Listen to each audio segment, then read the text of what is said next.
বৃহস্পতিবার সকালে রাজধানীর তেজগাঁওয়ে প্রধান উপদেষ্টার কার্যালয়ে অনুষ্ঠিত হয় উপদেষ্টা পরিষদের বৈঠক। ডক্টর মোহাম্মদ ইউনূসের সভাপতিত্বে অনুষ্ঠিত বৈঠকে অংশ নেন উপদেষ্টারা। শুরুতে উত্তরার মাইলস্টোন স্কুল অ্যান্ড কলেজে দুর্ঘটনায় নিহতদের স্মরণে দাঁড়িয়ে 1 মিনিট নীরবতা পালন করা হয়। নিহতদের রুহের মাগফিরাত কামনায় করা হয় দোয়া ও মোনাজাত। পরে বৈঠকের বিস্তারিত জানাতে ফরেন সার্ভিস একাডেমিতে সংবাদ সম্মেলনে হাজির হন আইন উপদেষ্টা ডক্টর আসিফ নজরুল ও স্থানীয় সরকার উপদেষ্টা আসিফ মাহমুদ সজীব ভুইয়া।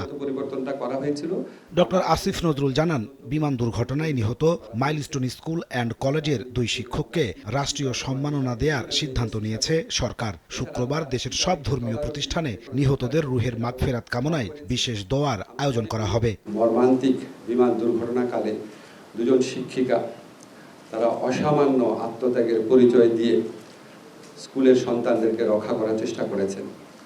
ওনাদেরকে উপযুক্ত রাষ্ট্রীয় সম্মাননা প্রদান করা হবে। শিয়া বাটার ও ভিটামিন ই সমৃদ্ধ লিলি হালাল বিউটি সোপ, তারুণ্যময় উজ্জ্বল ত্বকের জন্য। প্রধান উপদেষ্টার প্রেস সচিব শফিকুল আলম জানান, গোপালগঞ্জে এনসিপির সমাবেশে হামলার ঘটনায় 6 সদস্য বিশিষ্ট বিচার বিভাগীয় কমিশন গঠন করা হয়েছে। বিচার বিভাগীয় কমিশন হচ্ছে এবং এটার নেতৃত্ব দিবেন সুপ্রিম কোর্টের ফরমার জাস্টিস ডক্টর আবু তারিক। উনি এটাকে নেতৃত্ব দিবেন। এটা 6 সদস্য বিশিষ্ট কমিটি।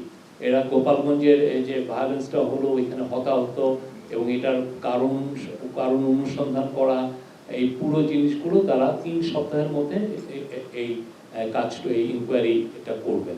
স্থানীয় সরকার উপদেষ্টা আসিফ মাহমুদ সজীব ভুইয়া জানান, এখন থেকে স্থানীয় সরকার নির্বাচনে থাকছে না রাজনৈতিক দলের প্রতীক। এক প্রশ্নের জবাবে উপদেষ্টা জানান, জাতীয় নির্বাচন নাকি স্থানীয় সরকার নির্বাচন আগে হবে তা রাজনৈতিক ঐক্যের ভিত্তিতে নির্ধারণ করা হবে।